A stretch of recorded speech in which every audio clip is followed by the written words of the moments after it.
झारखंड में खाली हुई राज्यसभा की सीटों पर होने वाले चुनाव से पहले जहां झारखंड मुक्ति मोर्चा के जरिए ये कह दिया जाता है कि दोनों सीटों पर वो अपने ही प्रत्याशी को उतारेंगे, और जहां झारखंड में ऐलान किया जाता है तो वहीं असम में कांग्रेस पार्टी झारखंड मुक्ति मोर्चा के साथ गठबंधन में चुनाव न लड़ने का फैसला कर लेती है।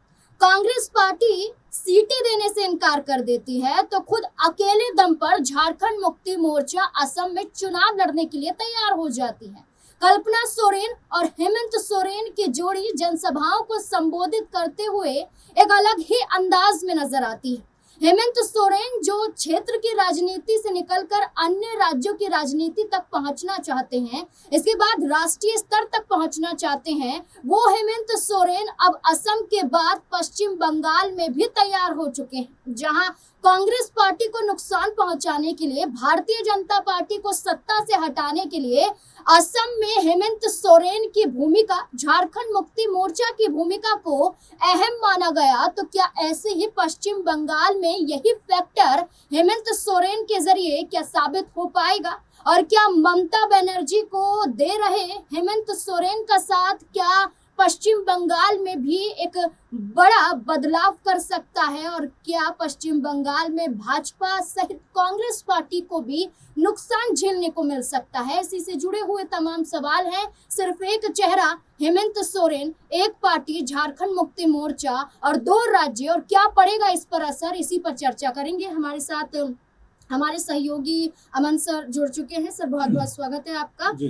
सर, हम लगातार ये देख रहे थे कि झारखंड में सरकार बनाई तो गठबंधन में, लेकिन असम में कांग्रेस पार्टी का ये कह देना कि हम हेमंत सोरेन की पार्टी के साथ गठबंधन नहीं करेंगे, हम अलग ही चुनाव लड़ेंगे। फिर हेमंत सोरेन हार नहीं मानते हैं, बल्कि 19 या 20 सीटों पर वो अपने प्रत्याशी उतार देते हैं, और बड़ा प्रभाव देखने को मिलता है। जो चुनाव प्रतिशत यहाँ पर वोट प्रतिशत निकलकर सामने आता है, बड़ा बदलाव यहाँ पर दिखाई देता है। और अब पश्चिम बंगाल में हेमंत सोरेन और कल्पना सोरेन की जोड़ी देखी जा सकती है। माना जा रहा है कि पश्चिम बंगाल में आने वाले दिनों में प्रचार प्रसार किया जाएगा और कई सीटों पर प्रभाव हेमंत सोरेन के जरिए देखा जाएगा। खुले तौर पर हेमंत सोरेन के जरिए ये भी कहा गया है कि ममता बनर्जी को साथ दिया जाएगा, तो इसका क्या असर देखने को मिल सकता है? देखिए नाज़मीन, हेमंत सोरेन ही नहीं, अगर कांग्रेस पार्टी को देखा जाए तो कई जगह पर ऐसा लगता है कि जो सही फैसले लेने होते हैं उसमें पार्टी चूक जाती है, और ये कहीं ना कहीं कांग्रेस पार्टी के लिए बेहद गंभीर और चिंतनीय विषय है। क्योंकि आप अगर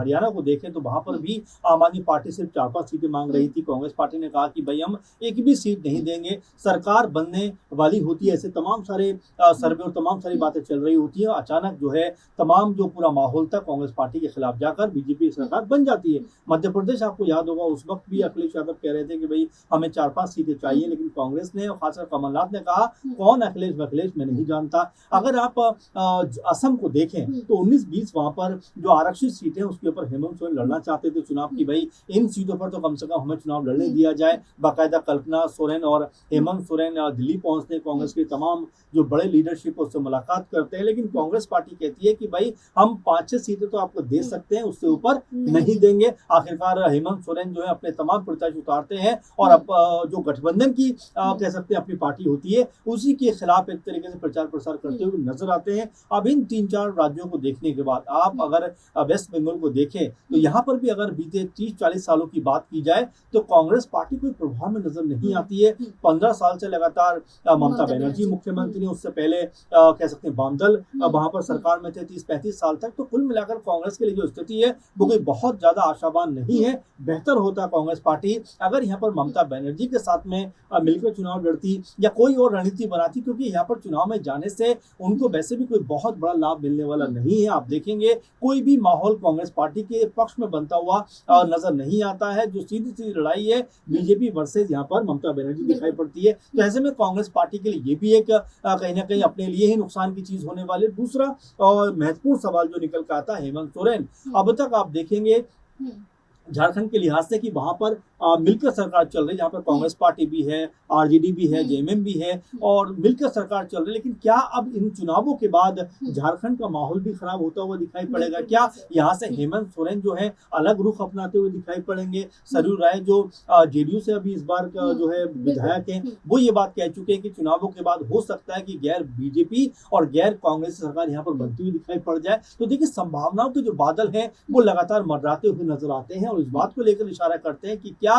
जो झारखंड में कांग्रेस पार्टी गठबंधन में है, क्या गठबंधन से भी अलग होने वाली है? तो जो रणनीति बन रही कांग्रेस पार्टी की, वो मेरे ख्याल से दूसरों को तो कम लेकिन खुद को नुकसान पहुंचाने का ज्यादा काम करती हुई दिखाई पड़ रही है। बिल्कुल सर, आदिवासी फैक्टर कितना साबित हो सकता है, क्योंकि हमने असम में देखा जहां चाय बागान के जो आदिवासी हैं उनके हक की लड़ाई के लिए खुद हेमंत सोरेन आगे आए। वहां ज्यादातर प्रचार प्रसार किया गया, फोन के जरिए किया गया, शारीरिक रूप से किया गया, लेकिन एक भी मौका हेमंत सोरेन ने नहीं छोड़ा। वहीं पश्चिम बंगाल में माना जा रहा है कि 5 से 6% आदिवासी समुदाय का प्रभाव है, लगभग 10 से ज्यादा सीटों पर प्रभाव देखने को मिलता है। तो क्या पश्चिम बंगाल में भी आदिवासी फैक्टर हेमंत सोरेन की वजह से जाहिर बात है अगर वो ममता बनर्जी के चुनाव प्रचार करते हैं, इसका मतलब ये कहने की जो 5-6% के आसपास आदिवासी वोट बैंक दिखाई पड़ता है, वो जरूर चाहेंगे कि ममता बनर्जी के पक्ष में पड़ता हुआ दिखाई पड़े। और देखिए, कहते भी कि बूंद बूंद सागर भरता है, घड़ा भरता है। अगर यहाँ पर हेमंत सोरेन जो है अगर ममता बनर्जी को सपोर्ट करते हैं तो जो वोट बैंक है उसके ऊपर फर्क पड़ता हुआ दिखाई पड़ेगा। और देखिए, इससे पहले भी हमने देखा है कई दफा कि अखिलेश यादव हो, तेजस्वी यादव हो, तमाम लोग जो है वो ममता बनर्जी का सपोर्ट करते हुए दिखाई पड़ते हैं। लेकिन महत्वपूर्ण सवाल क्या है कि देखिए, जहां महागठबंधन की बात करते हैं, जहां इंडिया गठबंधन की बात करते हैं, आखिर क्यों साथ में मिलकर जो है कोई बेहतर रणनीति नहीं बन पाती? क्या कांग्रेस पार्टी 10-20 सीटों पर चुनाव नहीं लड़ सकती थी? उसको पता है कि भाई ममता बनर्जी टीएमसी का जो होल्ड है बंगाल में बहुत ज्यादा है, तो शायद बेहतर स्थिति निकल के आती। लेकिन आपस में जब तकरार मिलती है, और दिल्ली में आपने देखा कि अगर कांग्रेस पार्टी और अगर आम आदमी पार्टी ने मिलकर चुनाव लड़ा होता तो शायद बीजेपी सत्ता में नहीं आती। लेकिन जिस तरह के फैसले कांग्रेस पार्टी की तरफ से किए जाते हैं और जो उनके बड़ी लीडरशिप है, उनको अब चिंतन करने की जरूर है कि जिन राज्यों में उनका जनाधार अभी नजर नहीं आता है, या तो पहले जनाधार बनाए, लेकिन अगर वो नजर नहीं आता तो बेहतर ये होगा कि उनके ही गुट की अगर कोई पार्टी लड़ रही है तो उनके समर्थन में जाकर अपने लिए माहौल बनाए, साथ में उस पार्टी के लिए माहौल बनाए, तो अपना भी फायदा करेंगे, दूसरों का भी फायदा करेंगे। उसको ऐसे आप समझिए कि जब हम उत्तर प्रदेश की जिक्र करते हैं तो 19 में आई थिंक एक या 2 सीटें कांग्रेस पार्टी के पास में थी, और अगर 24 का देखेंगे आप आंकड़ा, जहां पर अखिलेश यादव के साथ मिलकर चुनाव लड़ते हैं, तो ये आंकड़ा कांग्रेस पार्टी का सिर्फ बढ़कर 6 हो जाता है। तो जब तक आप इस तरह की गठबंधन नहीं करेंगे, जब तक आप इस तरह से लोगों के साथ में नहीं जाएंगे, कोई बड़ा बेनिफिट आपको नहीं मिलेगा। यही वजह है कि बंगाल में भले ही कांग्रेस पार्टी चुनाव में उतरी है, लेकिन आप जरा देखिए कि कोई माहौल उसके पक्ष में नजर नहीं आता। जिस तरह से हेमंत सोरेन ममता बनर्जी का सपोर्ट कर रहे हैं, हो सकता है अखिलेश यादव ममता बनर्जी का सपोर्ट करते हुए कुछ दिनों के बाद रैलियां करते हुए नजर आ जाएं, तेजस्वी आ सकते हैं, और भी तमाम लोग आ सकते हैं। तो कुल मिलाकर कांग्रेस को अब यहाँ पर सोचने की जरूरत है कि अगर उनको बड़े भाई के तौर पर चलना है, यानी कि अपने आप को बड़ा दिल का जो दल है वो बनाना है, तो यहाँ पर तमाम जो उनके साथ के दल हैं उनके साथ में एक मजबूत गठबंधन करना पड़ेगा, मजबूत कह सकते हैं कि साथ में अपने उनको लेकर चलना पड़ेगा। लेकिन अगर जिस तरह से हम असम में देख रहे हैं, जैसा हमने हरियाणा में देखा, जैसा हमने दिल्ली में देखा, जैसा जो है हम अब कह सकते हैं बंगाल में देख रहे हैं, तो उससे कांग्रेस पार्टी का फायदा ना होकर कहीं ना कहीं लॉस होता हुआ दिखाई पड़ेगा। अच्छा, इस बीच में क्या भाजपा को फायदा होता हुआ नजर आ सकता है? जैसे कि हमने असम में बात की कि हेमंत सोरेन तो आए लेकिन प्रभाव भी छोड़ा, लेकिन कांग्रेस पार्टी के लिए ये कहा गया कि ये नुकसान हो सकता है। जैसे आपने कहा कि राष्ट्रीय स्तर की पार्टी तो है, लेकिन विचार करने के आधार पर सही फैसले नहीं ले पाती है, ना ही गठबंधन में फैसला ले पाती है। आपने कई राज्यों का जिक्र भी कर दिया, मध्य प्रदेश हो, दिल्ली हो, या फिर बिहार की बात कर लें, तो कई ऐसे फैसले नजर आते हैं जहां मिलकर लड़ाई तो लड़ने की बातें करते हैं, लेकिन सामने जब आते हैं तो गठबंधन में नहीं नजर आते हैं। तो सीधा सीधा भाजपा को भी फायदा होगा। जाहिर बात है कि इंडिया गठबंधन बना वो इसीलिए बना था कि मिलकर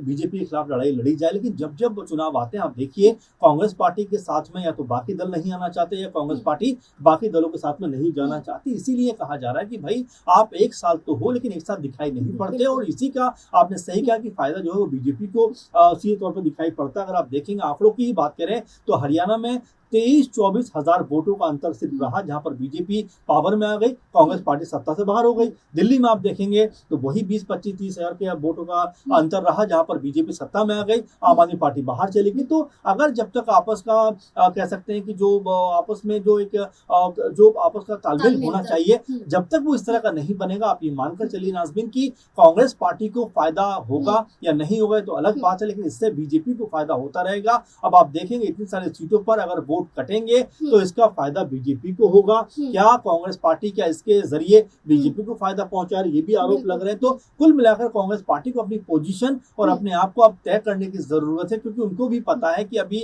राज्य स्तरीय चुनावों में कई जगह पर उनकी जो हालत है बहुत मजबूत दिखाई नहीं पड़ती। उनमें बंगाल भी खासकर एक है जहां पर अपने संगठन को, अपने आप को, कांग्रेस पार्टी को मजबूत करने की जरूरत है। और अगर उनको लग रहा है कि भाई यहाँ पर जाकर हमारे लिए कोई बहुत बड़ा बेनिफिट नहीं होने वाला है, तो बेहतर ये होगा कि अपनी सहयोगी पार्टी को समर्थन किया जाए या उनके साथ मिलकर कुछ सीट हासिल करके चुनाव वहां पर लड़ा जाए। बिल्कुल, यहाँ पर जैसे मैंने कहा कि आदिवासियों की जो पहचान है वो 5 से 6% नजर आती है। इसके साथ साथ आप देखिए कि मुस्लिम के बाद दलित और अल्पसंख्यक भी बड़ा प्रभाव पश्चिम बंगाल में डालते हैं। तो सीधे सीधे तौर पर विपक्ष को फायदा हो सकता था अगर मिलकर साथ आते, लेकिन कांग्रेस पार्टी हमेशा से अलग ही अपनी पहचान के साथ लड़ना चाहती है, लेकिन नुकसान झेलना पड़ता है। लेकिन अब देखना होगा कि पश्चिम बंगाल में क्या असर पड़ेगा, क्योंकि 2011 में ममता बनर्जी आई और तब से लेकर अब तक सत्ता में तो है, और ये कहा जा रहा है उनकी पार्टी के जरिए, उनके जरिए और खुद पश्चिम बंगाल में कि फिर से ममता बनर्जी आने वाली है। आपको क्या लगता है कि क्या वाकई